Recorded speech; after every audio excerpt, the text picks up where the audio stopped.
Muy buenas. Buenas noches, doctor.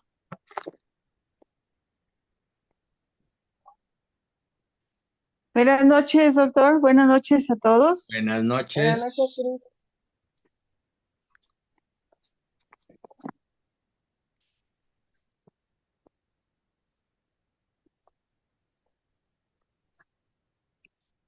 Buenas noches, doctor.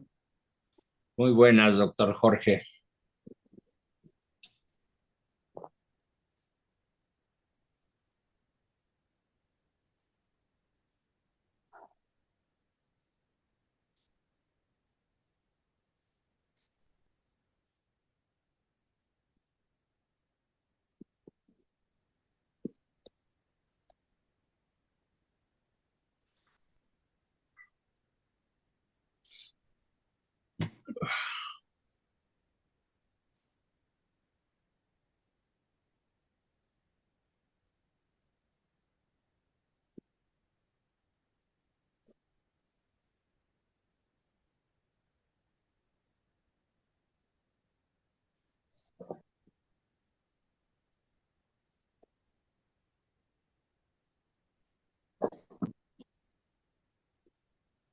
Tengo una palabra, doctor, Adelante, Cristi. que es procrastinación. A ver, te ayudo con la pronunciación. No, Procrastinación. es Procra, procrastinación. con R. Sí, Procra, procra- procrastinación. ¿Qué es eso? A ver, escríbela. Ya le escribí. Procrastinación.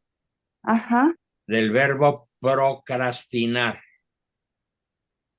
sí. ¿Qué quiere decir? Significa ir dejando para mañana lo que debes hacer hoy. Lo que debo hacer, que lo tengo que hacer hoy, Que lo debes hacer hoy, irlo dejando para mañana. aunque se pueda dejar para mañana. No, es lo que debes hacer hoy, dejarlo para Ah, mañana. Si lo puedes hacer procrastinación. mañana sin ningún perjuicio, no es procrastinación. Pero si lo dejas para mañana debiendo haberlo hecho hoy, sí es procrastinación. ¿Es lo Gracias. mismo que procrastinar? Claro. Ay, Tere, a ver, revisa tu pregunta, Tere. Digo que sí es lo mismo procrastinación que procrastinar. ¿Por qué no te contestas tú misma esa pregunta? Pues sí, es lo mismo. Entonces, dije Procrastinación, que el sí. verbo es procrastinar. Procrastinar. El Ajá. sustantivo es procrastinación. Ay, sí, sí. Perdón. Sí, cuando las preguntas las pueden contestar mis alumnos, siempre les digo, a ver, trata de contestarla tú. Lo hiciste bien.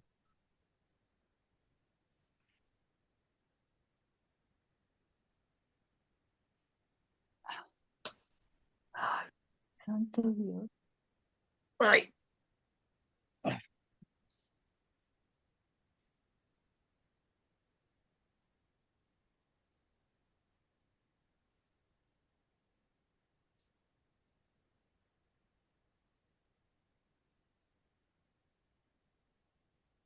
Doctor, buenas noches a todos. Muy buenas, Jesús.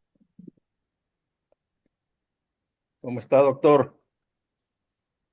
Con un poco de prisa, de presión, pero bien. Se le juntó la carga de trabajo.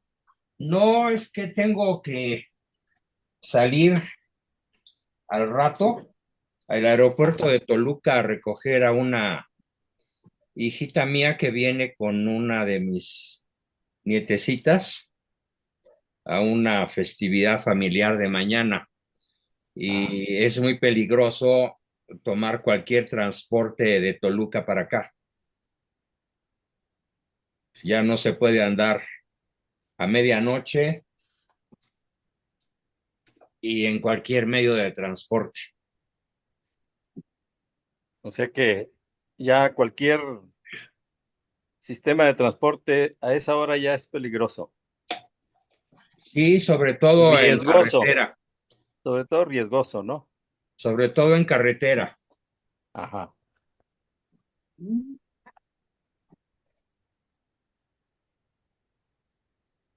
Esto es lo que encontré. Así que tendré que manejar después de la sesión para ir a recoger y que esté mañana acá con nosotros. Se va con cuidado, doctor. Pues sí, ¿Cómo está el temporal, doctor? ¿Sigue la lluvia fuerte? estamos inundados.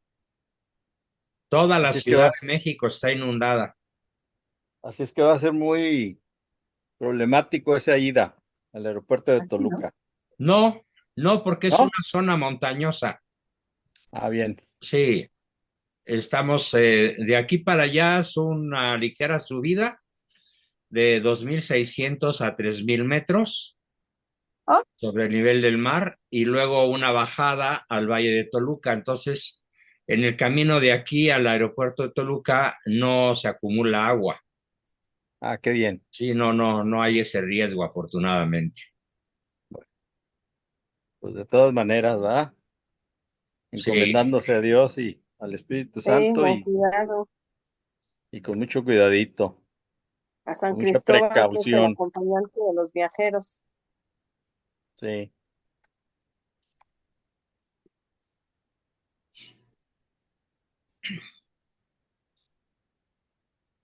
¿Cómo estamos, Mari?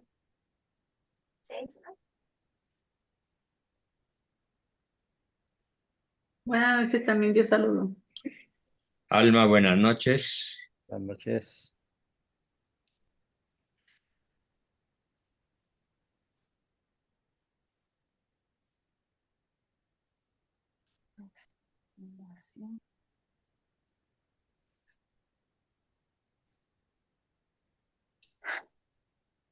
¿Quién inventa las palabras?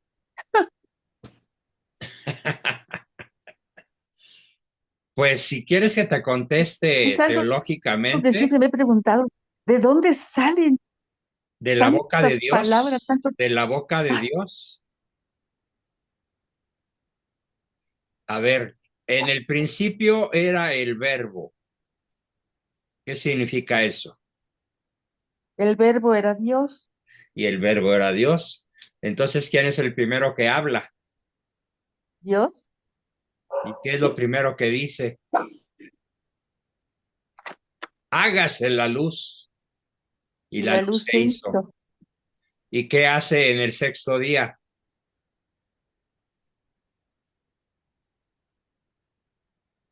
El sexto, Hagamos el al sexto. hombre a imagen y semejanza nuestra. Y lo dota al ser humano con el don de la palabra, al hacerlo a imagen y semejanza de él.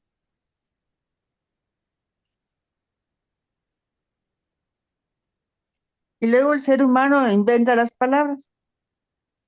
Sí, en cierta forma, pero acuérdate que ocurrió y la Biblia no lo narra, ocurrió algo muy interesante. Cuando los hombres construyeron una torre que se llamó ¿cómo? Y que pretendían, Babel. y luego ¿qué pasó? En la torre de Babel ya nadie se entendía. Exactamente. Y así es como surgen los diversos idiomas.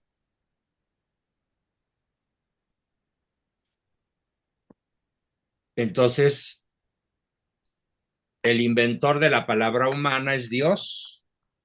Él nos crea inteligentes, libres y capaces de comunicarnos.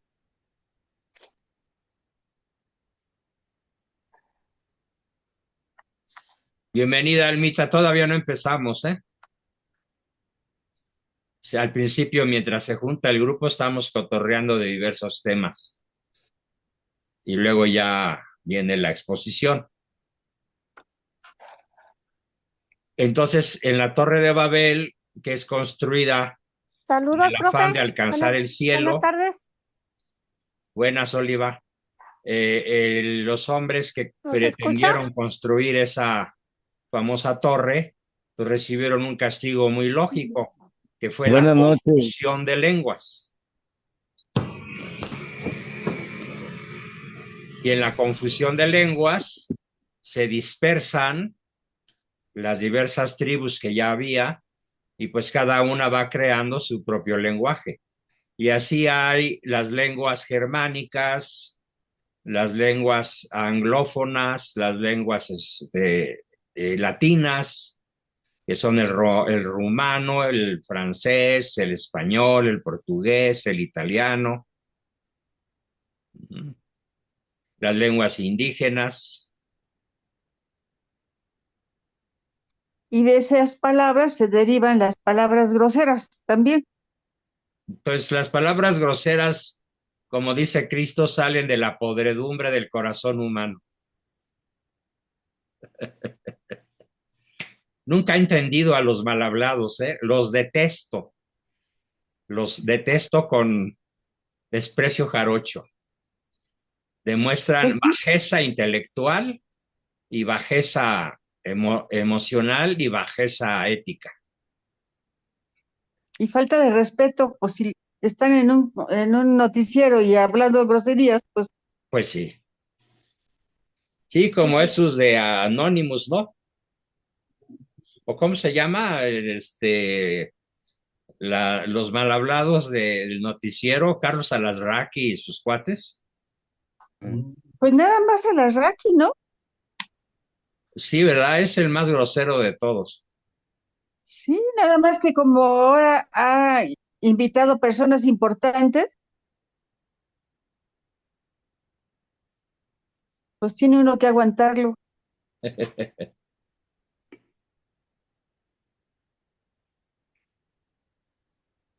porque sus invitados no hablan con groserías. A veces algunos se animan. No, pero Se les sí son sale. varios noticieros.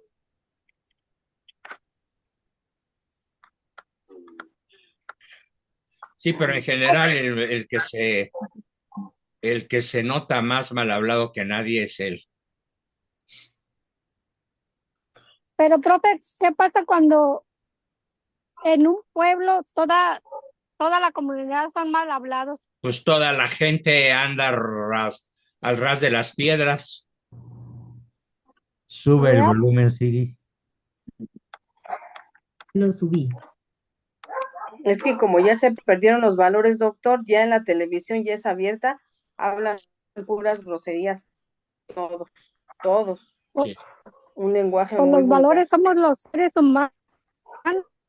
No, los valores somos todos los seres de la creación. Lo que se ha perdido no son los valores. La Lo que se educación, pierde son las virtudes. sí, las virtudes. No son personas virtuosas.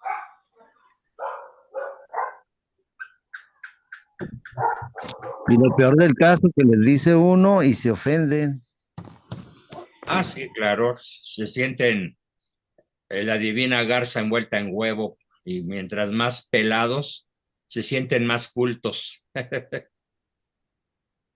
Pero se ríen los chistes unos a los otros y se Sí, festejan.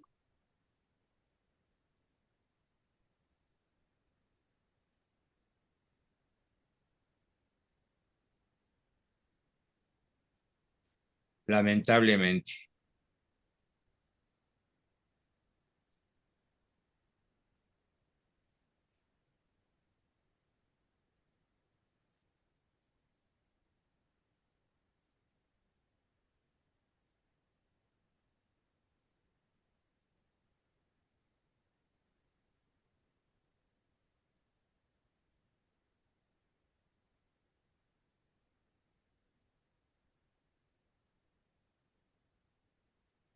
¿Y cuánta distancia hay de Toluca a su casa, profe? Hay 50 kilómetros. Y en tiempo, porque si no está buena la carretera, pues No, tarda por mucho, ¿no? precaución, un poquito menos de una hora. Oh, Entonces no está muy buena la carretera. Sí, es autopista, Oh, pero es muy pronunciada con muchas curvas oh, ok. y ahorita está lloviendo muchísimo. No, entonces sí, extremar la precaución.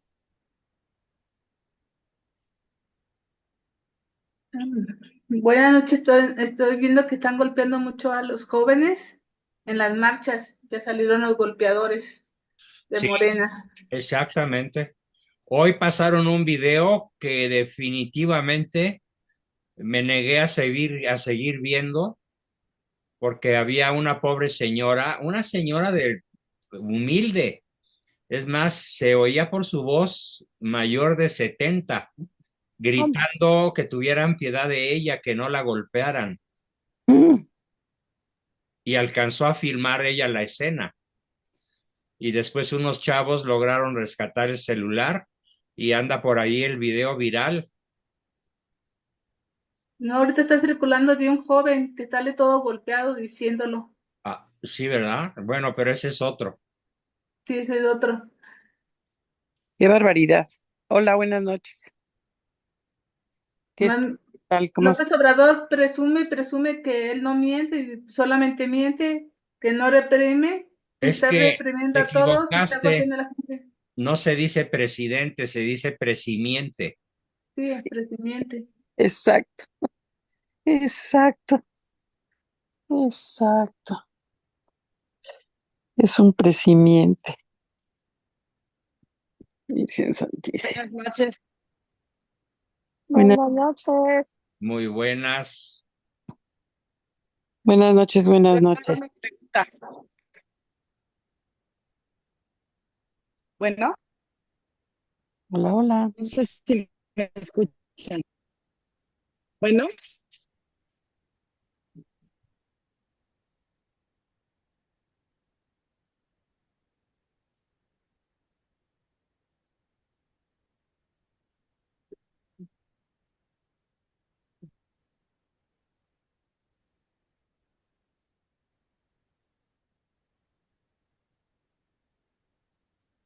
Bien, preguntas. La única que ha preguntado es Cristi. Buenas noches. Buenas, yo, Anita. Vero, ¿quién quiere preguntar? ¿Qué preguntaste, Cristi? interno de pediatría. ¿No has llegado por acá, doctor? Y enterándolos de la pediatría.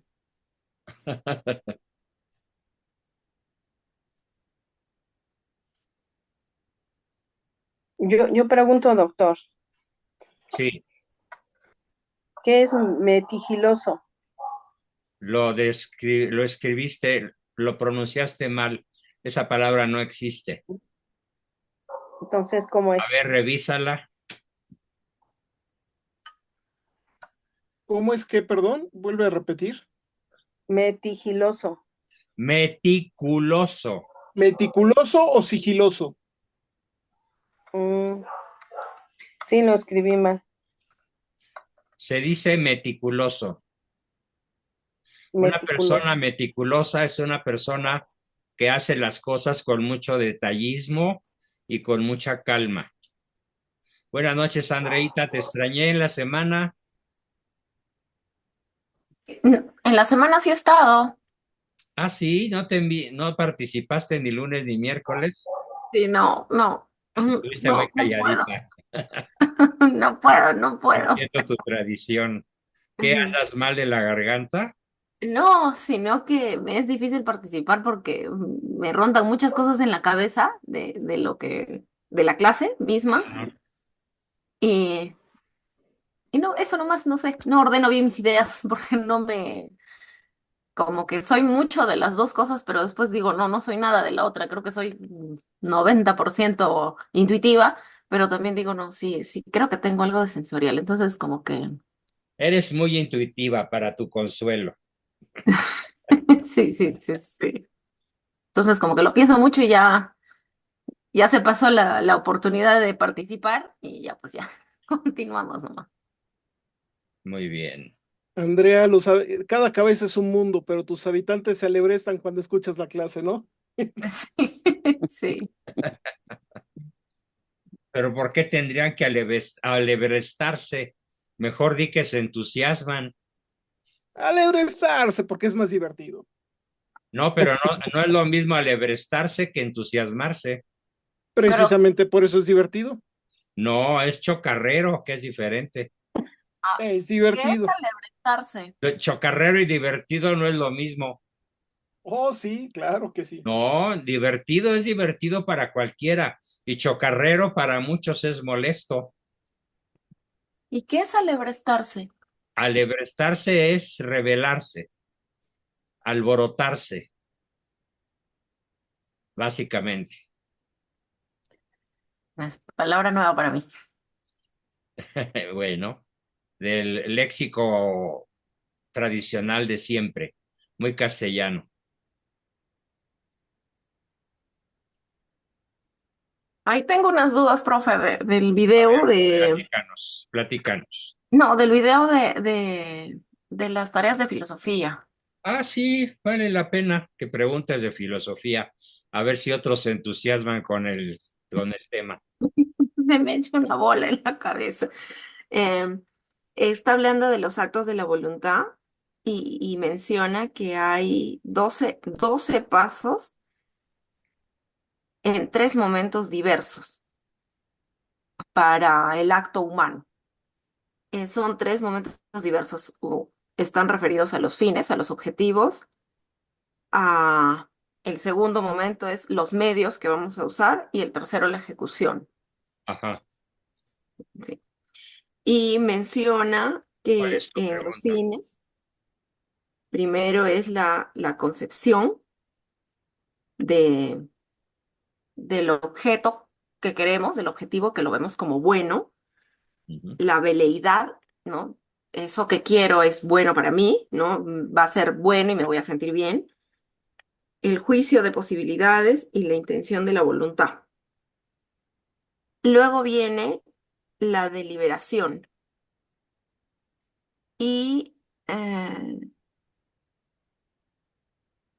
la deliberación, ¿no? De cómo voy a hacer eso. Y luego el consentimiento, después el juicio de elección y la ejecución. Pero hasta allí tengo 1, 2, 3, 4, 5, 6, 7, 8 pasos. Me faltan 4. Y he vuelto a ver el video, a escucharlo, y no sé en qué me he perdido porque, porque no sé, no sé. Yo tampoco. A ver, deja ver si.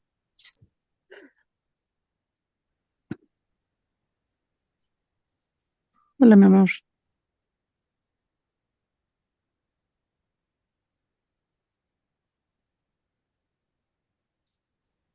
Fíjate que no. Te prometo mandarte la respuesta mañana, Ya, porque no tengo aquí en esos momentos mi manual en el que estoy siguiendo.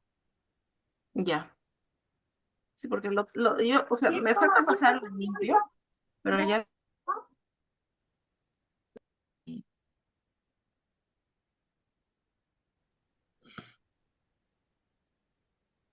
O de repente yo no he sabido a la hora de tomar mis datos, no he sabido separarlo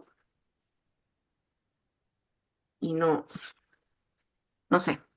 Esa era mi pregunta del día. Mañana te saco de dudas, no te Ujú. preocupes. Ya, Y ya también me planteaste a mí la duda, porque a lo mejor son solo 8. sí. Yo Bueno, lo he escuchado 2 veces. Yo suelo escucharlo hasta 3, 4 veces para que me entre bien. solo has encontrado esas 8. Ujú. 2, 3, 4. Entonces, o yo me equivoqué y me brinqué un paquete, Ajá. o es lo correcto. Pero eso, para no dejarlo a la memoria, que ya me empieza a fallar un poco, prefiero repasarlo en mi manual. Ya, profe. Listo. Yo espero Mando una mañana. respuesta satisfactoria mañana. Ya, listo. Gracias, profe. Hay otra cosa que quería preguntar, Sí. profesor, que me entró la duda, eh, pero una duda, yo digo sana, ¿no? O sea, pero tampoco es que me carcoma la cabeza, pero escuché, que, o leí, creo, no sé, que cuando muramos, vayamos a morir y bueno, si morimos en gracia, vamos a conocer a Dios, pero no vamos, o sea, lo que planteaban era que vamos a conocer a Dios, pero solo con nuestras capacidades, ¿no? O sea, No, con nuestra capacidad de ser humano. no, No, no, no, no. pero, ajá, y ahí me entró la duda, digo, pero yo lo he escuchado varias veces al profesor que ha dicho que vamos a conocer a Dios tal como Él se conoce. Entonces ahí te va la respuesta correcta. Nuestras facultades naturales serán elevadas al orden sobrenatural. Ya, El condenado, el que muere en pecado mortal y se condena por su gusto, conoce a Dios con su facultad natural. Y su ya, comentario podrá ser, y yo que te negué, y ahí estás. Pero sus facultades no serán elevadas al orden sobrenatural porque él no se salvó, pero conocerá a Dios sin ninguna duda y sabrá que lo habrá negado y traicionado. Pero el que muere en gracia serán sus facultades, inteligencia y voluntad elevadas al plano sobrenatural. De tal manera que amaremos a Dios como Dios se ama. Conoceremos a Dios como Dios se conoce. Y conoceremos y poseeremos la creación entera como Dios la posee y la conoce.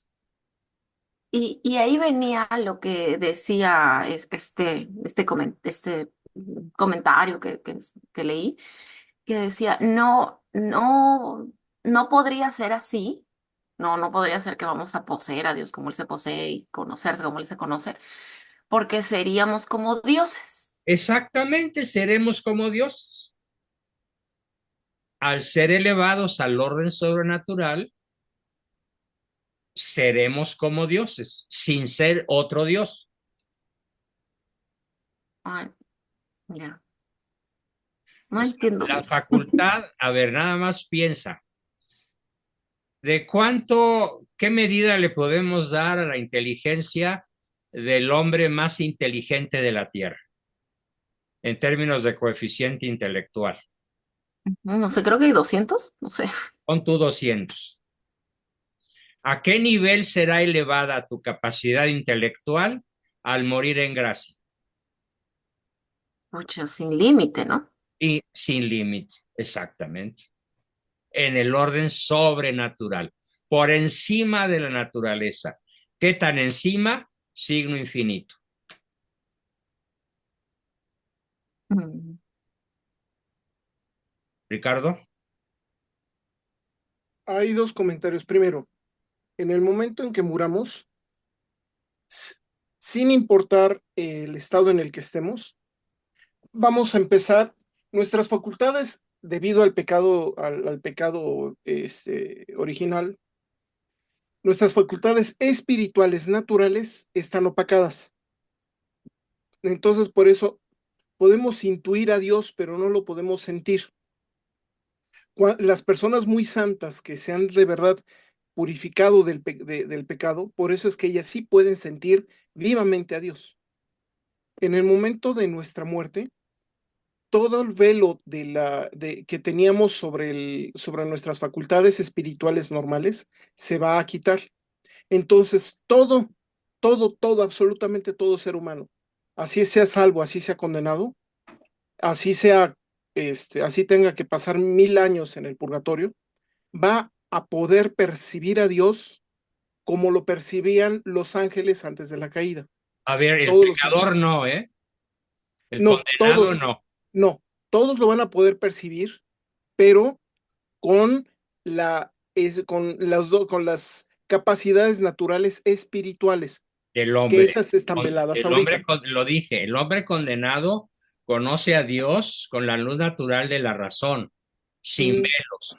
pero no es elevado al orden sobrenatural. Totalmente de acuerdo. Lo único que vamos a tener es que se nos van a quitar los velos espirituales. ¿Sí? Y entonces, obviamente, en la parte espiritual van a tener un conocimiento mucho mayor que el que ahorita tienen, pero nada más va a ser en la parte natural.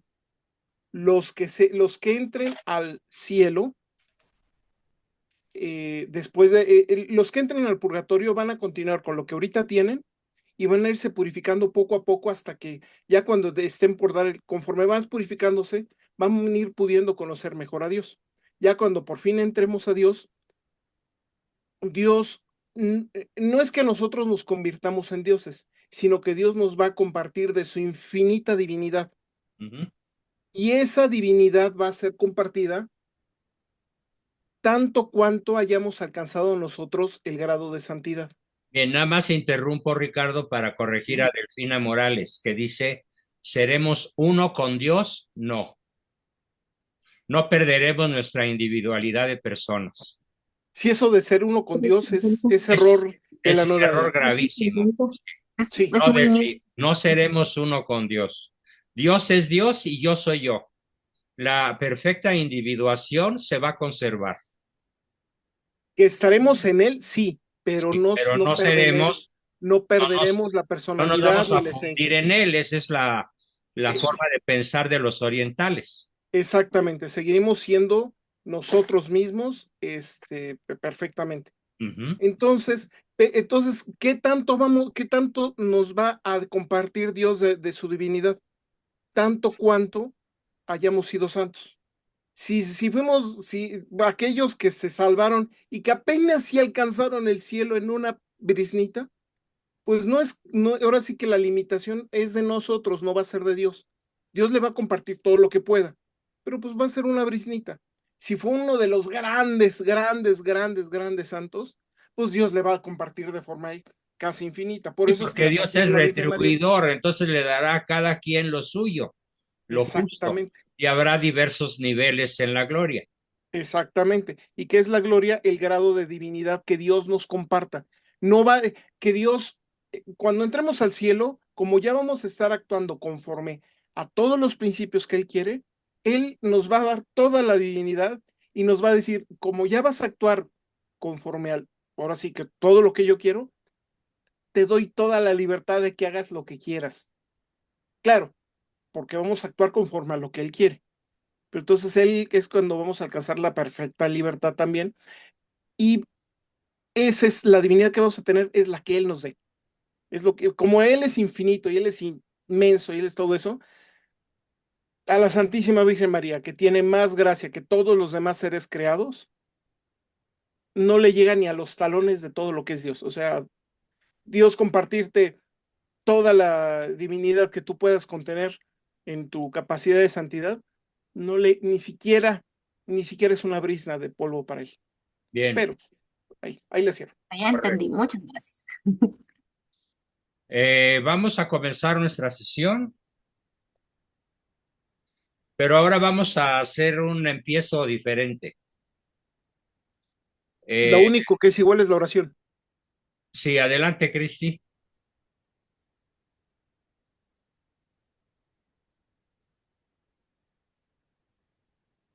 Con la oración, Cristina.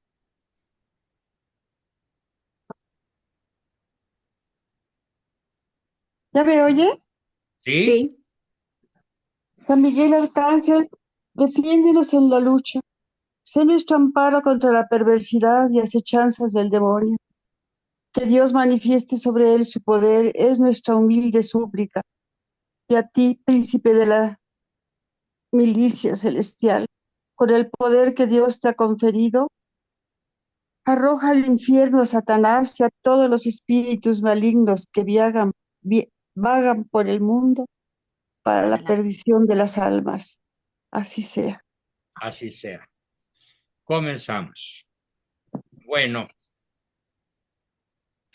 empezando un poquito diferente a otras ocasiones, quiero comenzar por ver algunas gráficas, algunos cuadros, algunas pinturas, algunos objetos, para irnos ubicando en este mes de la patria. Vamos a decir que no tengo empacho en llamarle yo también así, considerando pues básicamente la fecha del 27 de septiembre. Y por fortuna en este año, en esta ocasión, el 27 de septiembre, que es justamente cuando el emperador Agustín de Iturbide logra la independencia de México respecto de España, a quien lo vemos ahí en todo el esplendor de sus 30 y tantos años, con el traje de emperador, logra la independencia de México un 27 de septiembre. El viernes 27 nos tocará cerrar el ciclo de Iturbide y el ciclo del mes que vamos a dedicar a los elementos más importantes con el doble enfoque que hemos venido desarrollando. El enfoque de los héroes convocados, ¿qué habrían hecho ellos de haber vivido en esta aciaga época? ¿Qué no habrían hecho? ¿Y cuáles son las figuras mitológicas de las cuales nos vamos a desembarazar? Quiero comenzar entonces por presentarles a don Agustín de Iturbide y Aramburu, el primer emperador de México, que ¿qué es lo que nos ha dicho la mitología histórica sobre el hecho de que haya llegado a ser emperador? ¿Alguien sabe cuál es la historia oficial acerca de por qué es emperador, por qué fue emperador antes que otra persona? Antes, muchos años antes que Maximiliano de Habsburgo. Yo sí, pero prefiero que usted lo hable para no alargar demasiado. A ver, ¿alguien lo sabe aparte de Ricardo? ¿Cuál es el mito oficial al respecto? Bueno, el mito oficial al respecto es que era un hombre muy codicioso, muy ambicioso, muy vanidoso, muy soberbio, que se autoproclamó emperador. Nada más falso que eso. Fue su propio ejército, el ejército trigarante, el que lo aclama como emperador por iniciativa de algún soldado de nivel medio, un sargento, un cabo que empieza a gritar viva Agustín I y finalmente llega al trono del nuevo país liberado, de lo que ya era un yugo pesado de la madre patria, porque ya más que nada era una especie de grandes ventajas para España, con pocas ventajas para los virreinatos de este continente, si bien nunca hay que dejar de reconocer que España es, contra viento y marea y contra todo el criterio oficialista, una verdadera madre patria. Entonces, comienzo por presentarles la egregia figura de este gran personaje, que es uno de los muy pocos héroes de nuestra historia. Sobran los traidores, sobran los mediocres, sobran los masones, sobre todo los presidentes masones, que han sido casi todos, con 2 o 3 excepciones por ahí. Sobran los personajes corruptos, nos faltan muchísimas personas a quienes admirar y con toda la intención de que podamos conocerlo con más calma que otros años de que también he tocado el tema, con un poco de prisa y un poco de menos preparación que ahora, comenzamos entonces por presentarles esta egregia figura.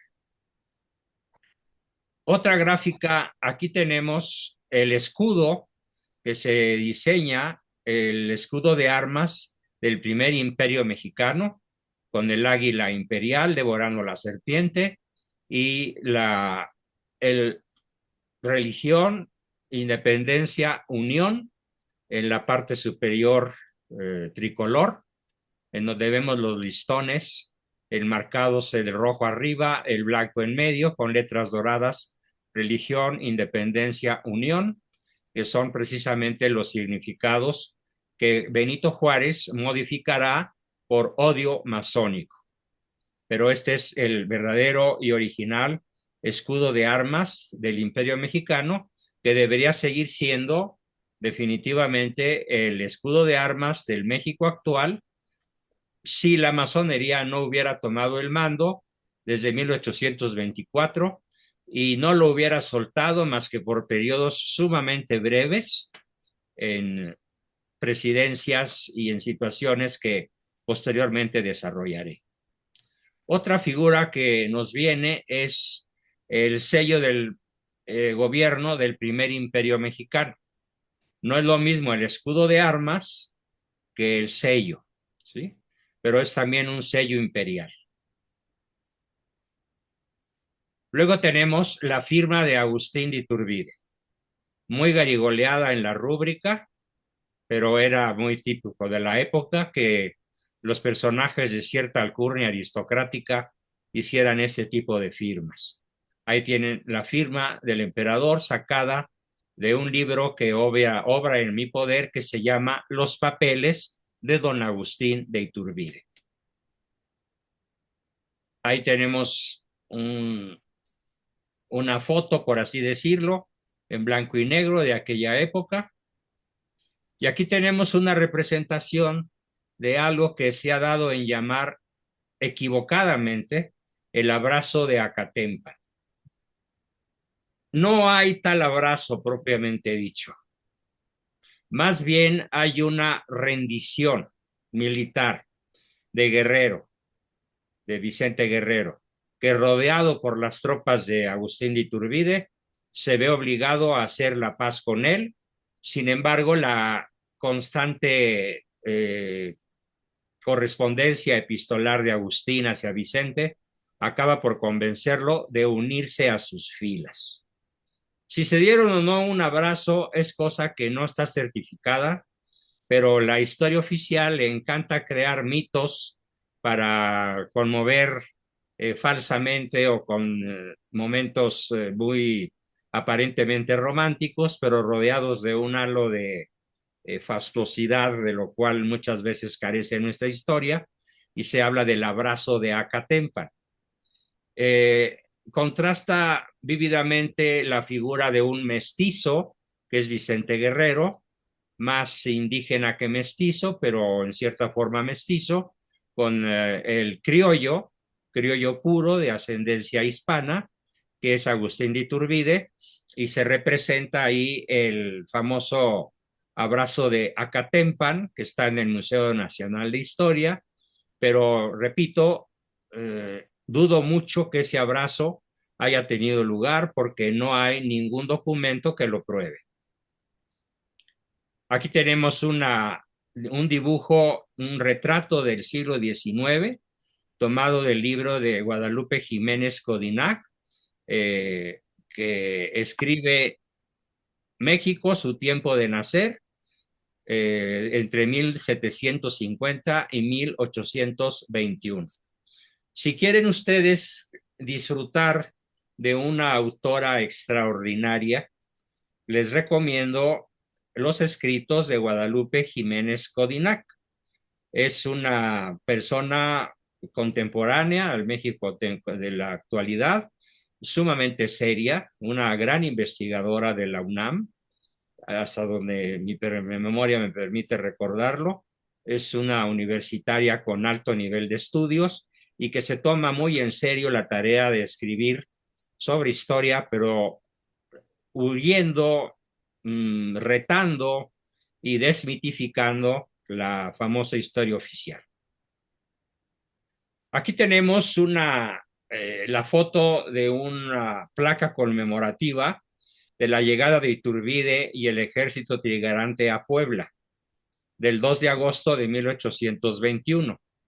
Este edificio actualmente existe y he tenido el gusto de visitarlo, estando yo con mucha frecuencia en la ciudad de Puebla en fechas pasadas, en donde tenía yo diversas actividades físicas antes de que las circunstancias me obligaran a hacer todos mis eventos en forma virtual y dejando ya, tanto por la edad como por el COVID y otras circunstancias, la visita presencial.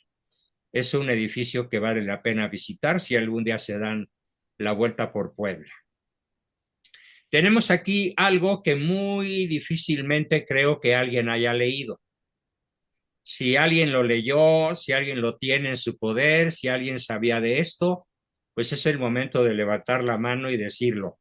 Pero no creo que ni el mismo Ricardo haya leído los tratados celebrados en la villa de Córdoba, con la ortografía de la época, del 24 del presente entre los señores don Juan de O'Donojú, teniente general de los ejércitos de España, y don Agustín de Iturbide, primer jefe del ejército imperial mexicano de las tres garantías.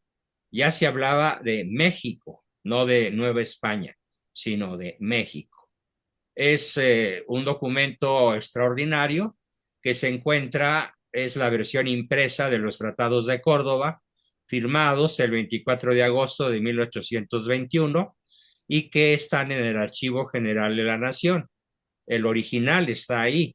Sin embargo, circulan diversos facsímiles en Internet, en Wikipedia. Hay facsímiles que se pueden leer, y si bien es un lenguaje bastante comprensible, pues no deja de ser considerablemente diferente al castellano que en esta época utilizamos.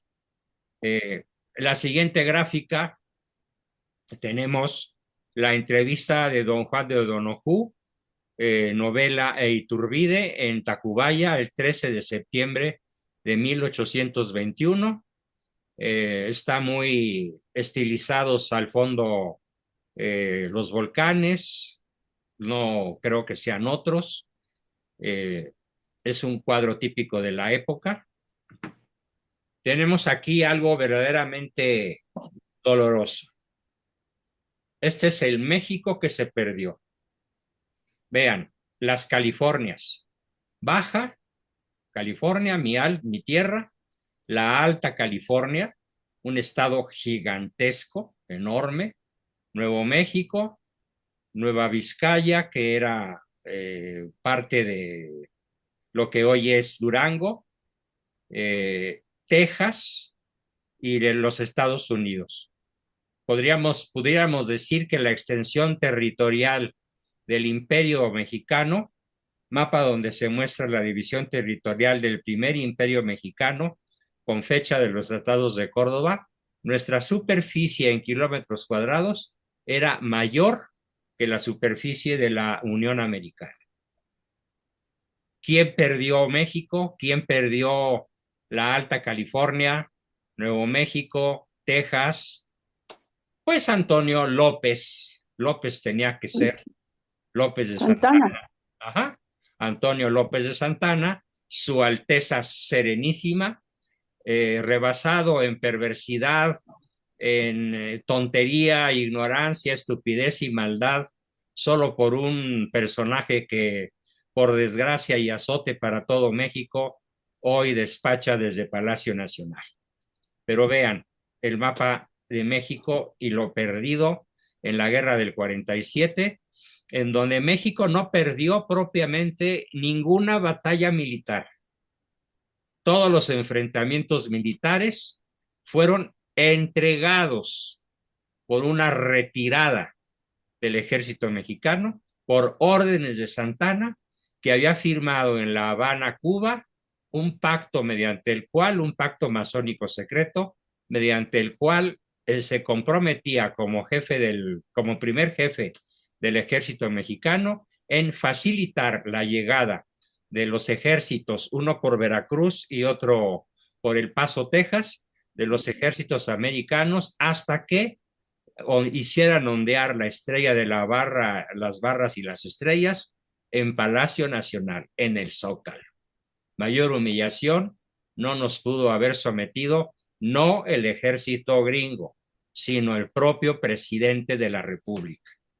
Solo comparado con la humillación que ahora nos hace sentir a todos los mexicanos bien nacidos la forma de ser del bulto de Palacio. Aquí tenemos la solemne y pacífica entrada del ejército de las tres garantías en la capital de México el día 27 de septiembre del memorable año de 1521. entrada del ejército trigarante a la Ciudad de México el 27 de septiembre de 1521.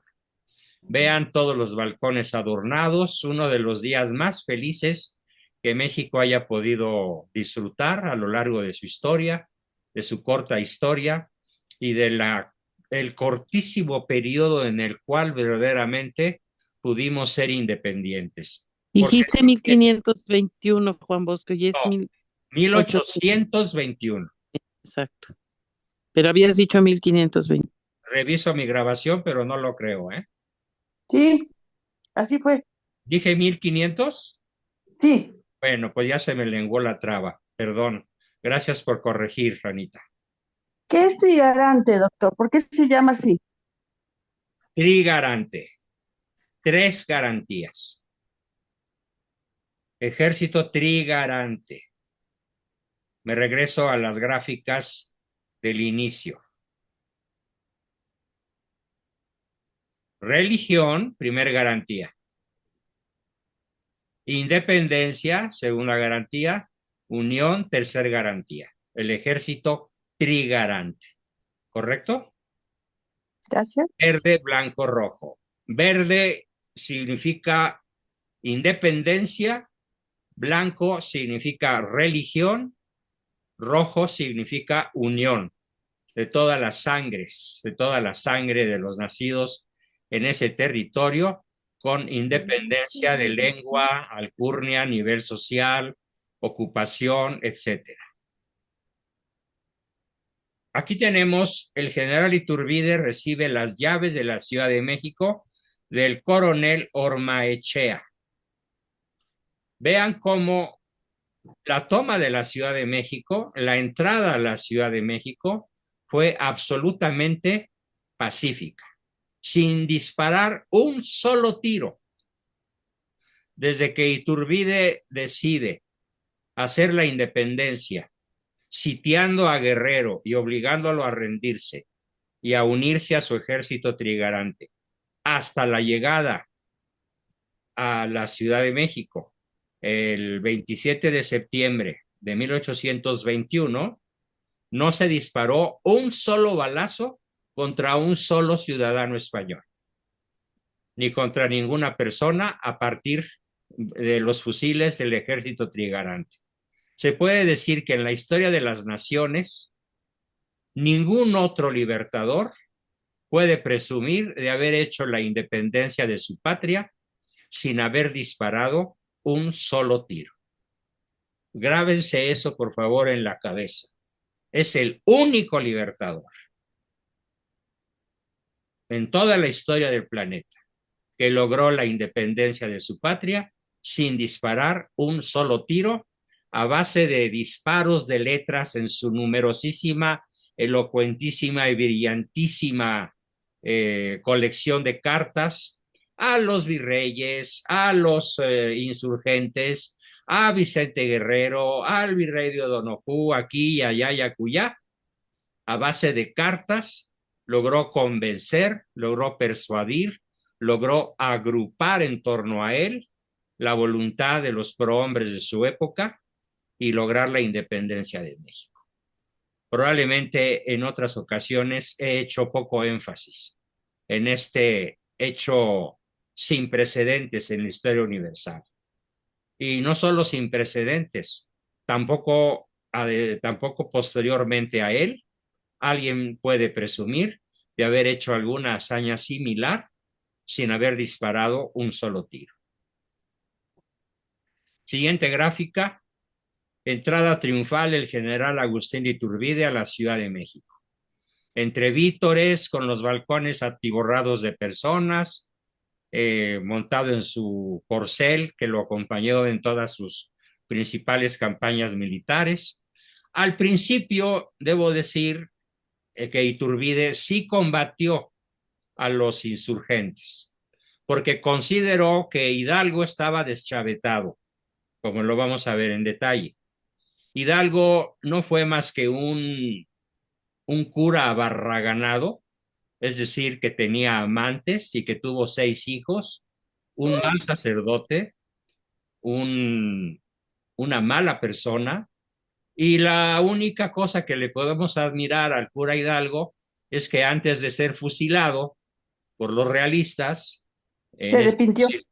se arrepintió, y se arrepintió por escrito, dejando constancia de todos sus crímenes, de todos sus pecados, de todas sus fechorías, de todos sus saqueos, atropellos, robos, hasta que es pepenado por ahí, en la catita de Baján, escapando hacia los Estados Unidos, cuando ya estaba militarmente derrotado. Y así como a él, Iturbide combatió a otros insurgentes durante los primeros 4 años, desde 1810, pero ya a partir de 1814 o 15, Iturbide empieza a concebir el plan de Iguala, y a partir de entonces deja de disparar y empieza a escribir epístolas, cartas, se les llamaba epístolas en aquella época, hasta que logra convencer a la suficiente calidad y cantidad de personas como para lograr una independencia absolutamente pacífica. Es una medalla, esta es una medalla que nos otorgaban a los alumnos del Instituto Patria, que lográbamos el título de brigadier general por el nivel de calificaciones, de oratoria, de habilidad deportiva y demás, y que era dada solamente a 3 personas en cada año. Les presumo una de las medallas que más aprecio, porque es una medalla con el águila de Iturbide. Y proclamación de Iturbide en la noche del 18 de mayo de 1822 como emperador de México. Vean, de septiembre 27 al 18 de mayo de 1822 pasan octubre, noviembre, diciembre, enero, febrero, marzo, abril, mayo, pasan 9 meses antes de ser proclamado emperador por iniciativa de soldados de su propio ejército. Una fotografía, un dibujo, bueno, un pintura o retrato del artista Josefus Arias Huerta, hecho en 1822, cuando ya él era emperador con el traje imperial propio de la época. Hemos visto, por ejemplo, en Napoleón Bonaparte trajes muy parecidos, en otros personajes de la época en Europa que utilizaban vestimentas muy similares y coronas muy similares.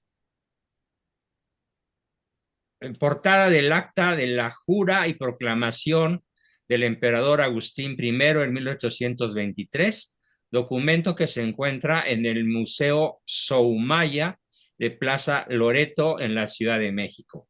Aquí cerquita, a unos 5 kilómetros de la casa de ustedes, está el Museo Soumaya, que es algo que el señor Carlos Slim es el que lo construyó, lo inauguró y lo llenó de figuras y de documentos sumamente valiosos. Aquí tenemos la coronación de Iturbide el 21 de julio de 1822 en Catedral Metropolitana, con un solemnísimo Te Deum. El Te Deum es una celebridad religiosa católica, no se celebra en ninguna otra creencia. En ninguna secta protestante se celebran Te Deums, excepto en la Iglesia Católica, y es una especie de glorificación a la Santísima Trinidad, a Dios Padre, Dios Hijo, Dios Espíritu Santo. Es el trono de Iturbide en el Museo Nacional de las Intervenciones. Obviamente no es de oro macizo, sino de hoja de oro de 24 quilates, pero es hoja de oro finísima, no es oro macizo, por supuesto. Otra vez el retrato. Iturbide disuelve el Congreso Nacional bajo su régimen. ¿Qué significó disolver el Congreso? Pues básicamente él, al darse cuenta, disuelve el Congreso cuando se da cuenta de que está predominancia de la masonería en el Congreso. Sin embargo, esto no lo libró de su trágico destino. De hecho, el libro que voy a compartir con muchos de ustedes a lo largo del mes, sobre todo con aquellos que estén al corriente en su cuota de septiembre, es un libro formidable que se llama Iturbide, Don Agustín de Iturbide, Libertador de México, en donde cuento la historia en detalle de cómo y por qué tuvo que disolver el Congreso, porque pues estaba plagado de traidores que habían juramentado, al igual que Bolívar en Sudamérica, la entrega de México a las potencias de la anglósfera, Inglaterra y Estados Unidos.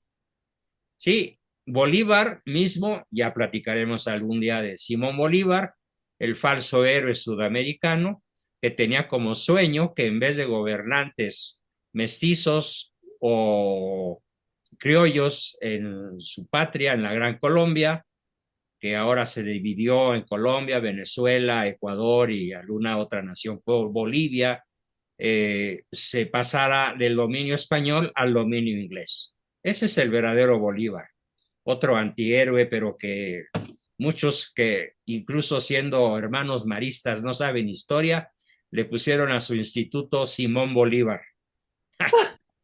Imagínense nada más. Por eso le dije al rector del Simón Bolívar, les convendría tomar un curso de historia, me apunto para dárselos.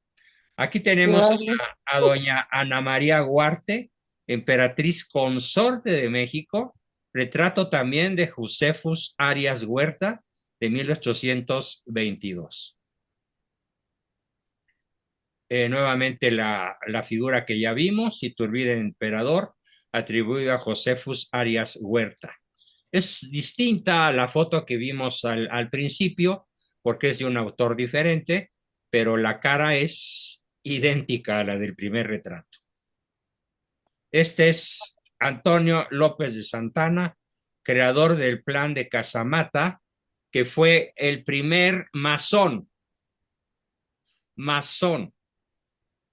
teniente coronel, masón, que se levanta contra Iturbide porque los norteamericanos masones lo convencieron, le prometieron los bueyes y la carreta, el oro y el moro, para que traicionara a su jefe natural, que era el emperador Agustín Iturbide, al cual le había prometido lealtad, y que pues López de Santana, ambicioso de poder como muy pocos presidentes de la historia universal hayan sido, decidió traicionar a Agustín en lugar de denunciar el plan norteamericano para apoderarse de México. ¿Qué fue lo que motivó a que los norteamericanos recurrieran a Antonio López de Santana? Pues resulta que hubo un embajador que se llamó Joel R. Poinsett. Poinsett vino a ver a Iturbide cuando él estaba todavía como emperador de México y le pidió que le vendiera la parte que vimos que perdió México, California, Texas, Arizona, Nuevo México, todo eso le pidió a Agustín, el emperador, que se las vendiera por la ridícula cantidad de $2 millones, algo así como a 50 centavos el kilómetro cuadrado, ¿no? O sea, un verdadero expolio, una verdadera ratería típica de la historia de los norteamericanos. Y Agustín Iturbide le contestó a Joel R. Poinsett con una frase histórica: el territorio nacional ni se vende, ni se hipoteca, ni se regala, y se defiende con la sangre de hasta el último de sus hijos. Y Joel R. Poinsett se tuvo que regresar a Estados Unidos con una reverenda patada en la parte donde la espalda pierde su respetable nombre. Y eso le costó muy caro porque inmediatamente las huestes masónicas dijeron, ¿y ahora qué hacemos? Bueno, pues lo mismo que hicieron con Judas, quienes se entregaron a Cristo, quienes querían la muerte de Cristo. Vamos a comprar al más vulnerable de los militares que sirven a las órdenes de Iturbide. y haciendo sus busquitas masónicas dieron con el perfil codicioso, ambicioso, narcisista, payaso. Bueno, era tan narcisista que este tipo, Santana, mandó crear un mausoleo especial para una pierna que perdió en batalla. Así, de ese tamaño, con esa pequeña anécdota, les platico lo terriblemente narcisista que era este sujeto despreciable, uno de los grandes azotes que ha sufrido nuestra querida nación. Bueno, pues él aceptó el llegar a ser gobernador, llegar a ser general, llegar a ser presidente. Fue presidente 11 veces, en periodos cortos, pero 11 veces, porque siempre se consideró el salvador de la patria. Así de presumido era, así de narcisista y payaso era.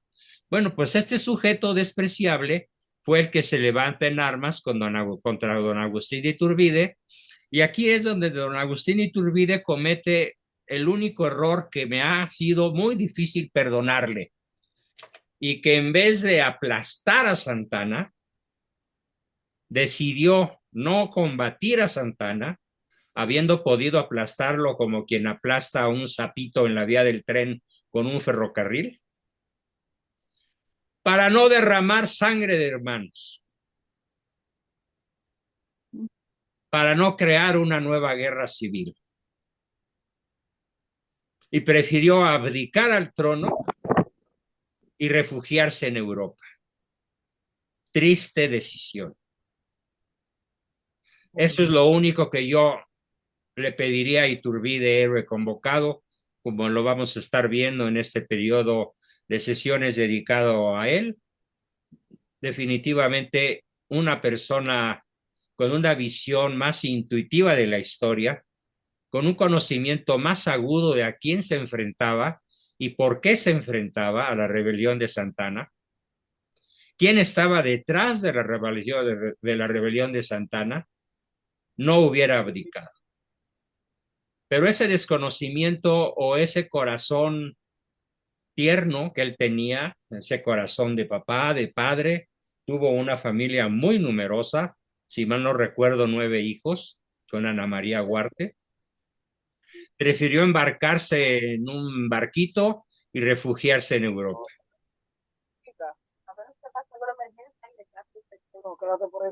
Manifiesto de Agustín de Iturbide al mundo. Manifiesto de Liorna. En el manifiesto de Liorna vemos manchas de tinta que se corrió, papeles. No, espérenme, estoy cometiendo un error. Este agujero que ven aquí es un agujero de bala, y esto que ven aquí en color cafezoso es la sangre de don Agustín de Iturbide. Estos son los papeles que se encontraron en el pecho de don Agustín después de ser fusilado en Padilla. Este es el libro que tengo yo, un facsímil. De pronto no lo reconocí porque el mío es una reproducción de reproducción y esto es una fotografía del original. Los papeles de Agustín Iturbide que fueron extraídos de su pecho perforado por las balas y la sangre derramada por él, en donde hace su, ¿qué les dijera yo?, testamento político. Ya veremos en sesiones de los próximos viernes qué es lo que don Agustín quería para México, qué tenía proyectado para nosotros. A ver, le voy a pedir a la persona que está haciendo ruido que silencie su micrófono, no sé quién sea.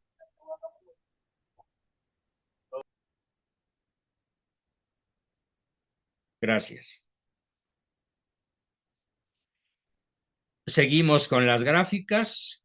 Aquí tenemos Iturbide preso en la hacienda de Palo Alto, jurisdicción de Santillana, Nuevo Santander, el 18 de julio de 1824.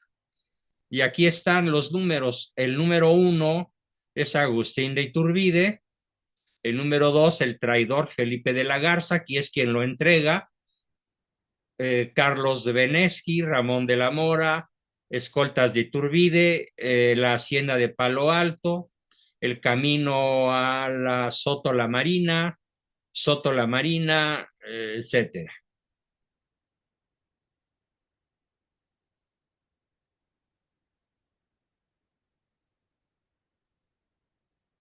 Y aquí tenemos algo verdaderamente extraordinario. Para 1838, los mexicanos de clase media, clase alta y muchos de clase media baja ya se habían dado cuenta del terrible crimen cometido al fusilar a Iturbide. Y en un solemnísimo Te Deum al que acudieron, se puede decir que cientos de miles de personas que llenaron lo que hoy es el Zócalo de la Ciudad de México, la primer gran concentración masiva que hubo en la historia de México, fue el traslado de los restos de Agustín de Iturbide a la Catedral Metropolitana de la Ciudad de México en 1838. Cientos de miles de personas llenaron el Zócalo. Bien, con eso terminamos la exposición gráfica del día de hoy y a continuación, como siempre, le vamos aunque tengo ahora muy poquito tiempo, porque al ratito, como les platicaba a los que llegaron primero, tengo que salir a recoger al aeropuerto de Toluca a una hijita que llega con su bebé procedente de un vuelo de la ciudad de Monterrey para un evento familiar que tendremos mañana, pero de todas maneras pasamos a un breve periodo de preguntas, dudas, aportaciones, etcétera, que quieran plantear en los próximos todavía 15 minutos. Adelante. ¿Quién quiere comenzar?